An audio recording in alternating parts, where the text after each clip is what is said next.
Good morning at class, welcome to your mathematics class. अब हम पढ़ रहे हैं टॉपिक कंपाउंड इंटरेस्ट। 8.2 तक हमने कंप्लीट कर लिया है और ये चीज़ किसी को भी टेंशन लेने की जरूरत नहीं है कि आप लोगों का कोर्स ये कट गया है क्या। वो जो कोर्स कट गया है वो मैं ऑलरेडी नहीं पढ़ाऊंगी, तो आपको बस जो मैं पढ़ा रही हूँ वही पढ़ना है। कंपाउंड इंटरेस्ट, कंपाउंड इंटरेस्ट के बारे में पढ़ने से पहले एक बार सिंपल इंटरेस्ट को देखते हैं कि सिंपल इंटरेस्ट क्या होता है। एक बार यहाँ पे आपकी जो थ्योरी है वो पढ़ते हैं, फिर मैं आपको समझाऊंगी। Interest is the extra money paid by the institution like bank, post office on the deposit with them.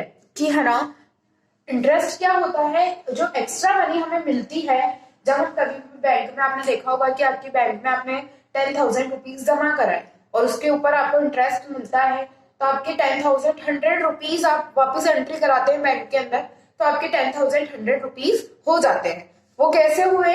जो बैंक के पास आपकी जो मनी डिपॉजिट थी 10,000, उनका उन्होंने आपको इंटरेस्ट दिया, तो उनके आपके बैंक के अकाउंट में कितने 100 रुपीज एक्स्ट्रा और जमा हो गए, तो उसे हम क्या कहते हैं? इंटरेस्ट कहते हैं। Interest is paid by the people when they borrow money. Interest कब पे किया जाता है? जब वो बोरो लेते हैं, किसी से उधार लेते हैं या उधार देते हैं किसी को, तो जो उधार लेता है वो तो क्या करेगा? पे करेगा, और जो उधार देगा वो क्या करेगा? अपने गेट करेगा, मनी गेट करेगा। We already know how it is calculated, और हम जानते हैं कि ये कैसे कैलकुलेट होता है। जैसे किसी ने 10,000 रुपीज बोरो लिए, ठीक है, 10,000 रुपीज बोरो लिए, उस पे 15 रुपीज की रेट से इंटरेस्ट लगा, 15 रुपीज पर एनम। यह आपको ध्यान रखना है कि पर एनम दे रखा है आपको यहाँ पे, या पर मंथ दे रखा है, ठीक है। तो यहाँ पे आपको दिया हुआ है पर एनम की रेट से 15% इंटरेस्ट आपको देना है। Find the simple interest with this sum and the amount is paid in at the end of 2 years। अगर आपने ये अमाउंट 2 years के अंदर पे किया है तो आपको बताना है कि आपने एक्चुअली में लास्ट में कितना पे किया होगा। सपोज आपने 1 जनवरी 2020 को ये अमाउंट बोरो किया, कितने का? 10,000 का। आपने अगर 10,000 का अमाउंट बोरो किया तो इस ईयर का आपका जो इंटरेस्ट होगा कितना होगा? प्रिंसिपल अमाउंट पे 15%। तो प्रिंसिपल अमाउंट है हमारे पास यहाँ पे, principal amount is equals to 10,000, interest rate is equals to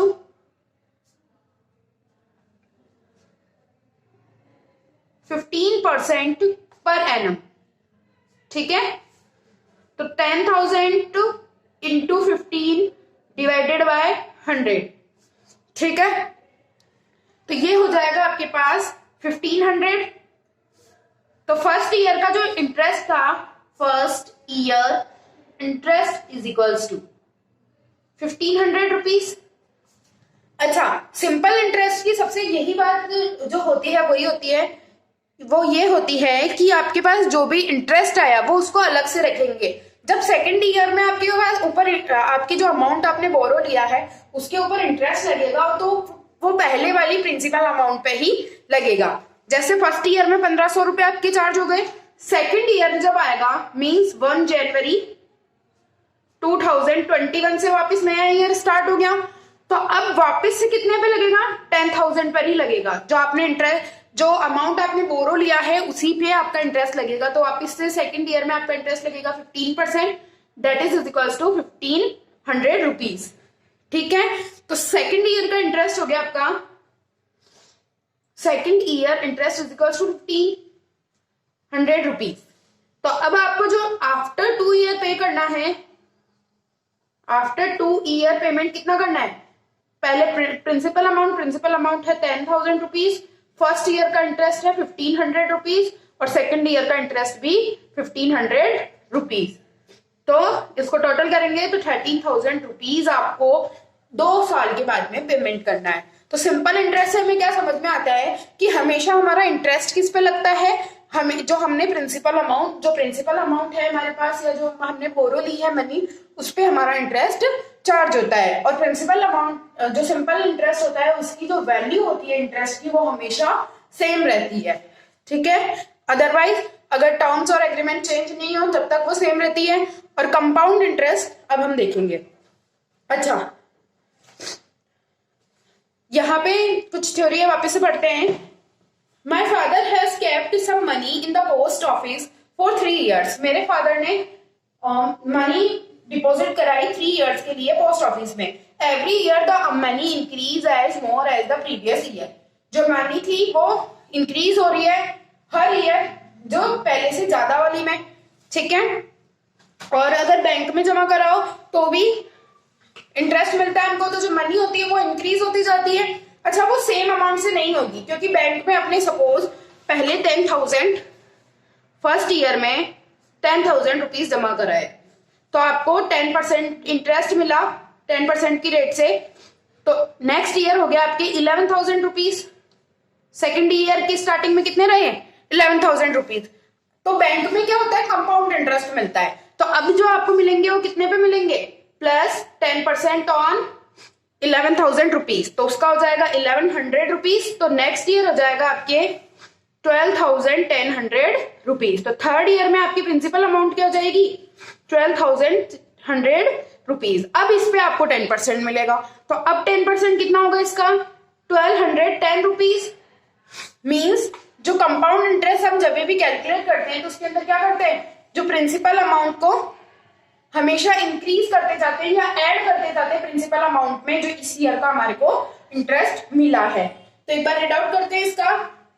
normally the interest paid और चार्ज इन नेवर सिंपल। जो इंटरेस्ट चार्ज किया जाता है कंपाउंड इंटरेस्ट के अंदर वो सिंपल नहीं होता है। The interest is calculated on the amount of previous year. जो प्रीवियस ईयर का जो अमाउंट है उस पर इंटरेस्ट कैलकुलेट किया जाता है। This is known as compound interest, ठीक है। इसे हम कंपाउंड इंटरेस्ट के नाम से जानते हैं। एक क्वेश्चन देखते हैं जिसपे आपको और इजीली समझ पाओगे आप। ये आपके लिए थोड़ा डिफरेंट टॉपिक है, तो अगर किसी को कुछ समझ में नहीं आता है तो आप लोग मुझसे वापस से कंसल्ट कर लेना। सपोज हीना ने क्या किया है, यहाँ पे हीना ने 20,000 रुपीज 2 years के लिए बोरो लिए हैं, ठीक है। 2 years के लिए बोरो लिए हैं और 8% उस पर इंटरेस्ट चार्ज करना है उसे, कंपाउंड इंटरेस्ट एनुअली। आपको ये बताना है कि 2 years बाद में वो कितना पेमेंट करेगी। सपोज फर्स्ट ईयर में उसने 20,000 पे 8% इंटरेस्ट चार्ज किया, तो 20,000 मल्टीप्लाई बाय 8 डिवाइडेड बाय 100, तो कितना आ गया ये? फर्स्ट ईयर का जो इंटरेस्ट आ गया वो 1600 रुपीज आ गया। तो फर्स्ट ईयर, जब सेकंड ईयर की स्टार्टिंग होगी तो उसकी जो प्रिंसिपल अमाउंट क्या हो जाएगी? 20,000 तो उसने बोरो लिए थे जो, और 1600 पिछले साल का उसका इंटरेस्ट लगा दो, तो 21,600। तो अब जो इंटरेस्ट लगेगा सेकंड ईयर का वो कितना होगा? 21,600 पर लगेगा। 21,600 इंटू 8/100 इज इक्वल्स टू क्या हो जाएगा? 1728 रुपीज हमें क्या मिलेगा? इंटरेस्ट मिलेगा सेकंड ईयर के अंदर। पहले फर्स्ट ईयर के अंदर हमको इंटरेस्ट कितना मिला था? 1600, और सेकंड ईयर में कितना मिलेगा? 1728 रुपीज।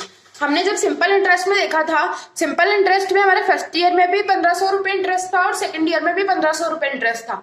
मीन सिंपल इंटरेस्ट के अंदर हमेशा जो इंटरेस्ट होता है उसका जो अमाउंट होता है वो हमेशा इक्वल होता है, जबकि कंपाउंड इंटरेस्ट के अंदर प्रिंसिपल और पिछले ईयर का इंटरेस्ट ऐड हो जाता है। इस वजह से हमारा इंटरेस्ट चेंज हो जाता है, इंक्रीज होता रहता है। तो अब जो सेकंड ईयर होगा उस सेकंड ईयर के लास्ट में वो पेमेंट करेगी, तो इसका प्रिंसिपल अमाउंट था 21,600 प्लस 7,128 रुपीज। ये इंटरेस्ट भी उसे पे करना होगा। तो अब उसका जो टोटल अमाउंट है वो क्या हो गया? 23,200 रुपीज उसे देने पड़ेंगे। इस तरीके से हमारा जो कंपाउंड इंटरेस्ट होती है उसकी रेट इंक्रीज होती रहती है। अच्छा, कितना इंटरेस्ट उसे ज्यादा पे करना पड़ा? पहले उसने किया था 1600 और बाद में उसने किया 1728 रुपीज, तो 128 रुपीज कंपाउंड इंटरेस्ट की वजह से उसे ज्यादा पे करने पड़े, ठीक है, इस तरीके से आप कैलकुलेशन कर सकते हो। इससे रिगार्डिंग कुछ भी डाउट है तो आप लोग मुझसे कंसल्ट कर लेना। Thank you class.